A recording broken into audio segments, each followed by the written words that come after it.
Friends, আমরা যদি medical সেক্টরে বা মেডিকেল লাইনে আমরা যদি 7টা লিউক্রেটিভ পেশাকে আমরা যদি ধরে নিই, তাহলে 7 নম্বরে আমরা রাখতে পারি বিপিটি বা ব্যাচেলর অফ ফিজিওথেরাপি। এই কোর্সটিকে বিপিটি কোর্স হচ্ছে 4 বছরের কোর্স, তারপরে 6 মাসের ইন্টার্নশিপ করতে হয়।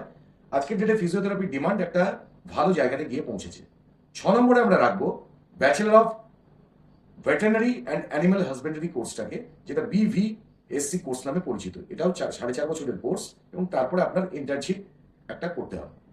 এরপরে আমরা রাখবো হচ্ছে বিএসসি নার্সিং বা bachelor of science in nursing, এই কোর্সটিকে। এটিও আপনার 4 বছরের কোর্স এবং এখান থেকে অনেক দূরে ধীরে ধীরে নিজেকে আপডেট করা সম্ভবপর হয়।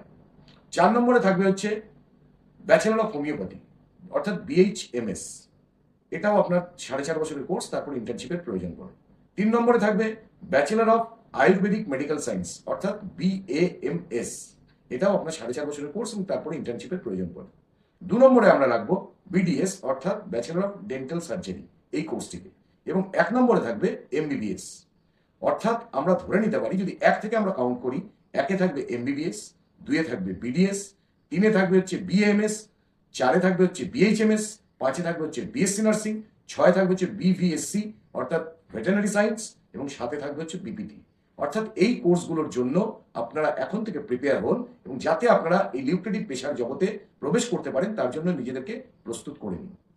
এবং আমাদের চ্যানেল সাবস্ক্রাইব করুন এরকম গুরুত্বপূর্ণ তথ্যের জন্য, এবং সাথে বেল আইকনে আপনারা ক্লিক করে দিন যাতে সমস্ত আপডেট আপনাদের কাছে পৌঁছে যায়। ধন্যবাদ।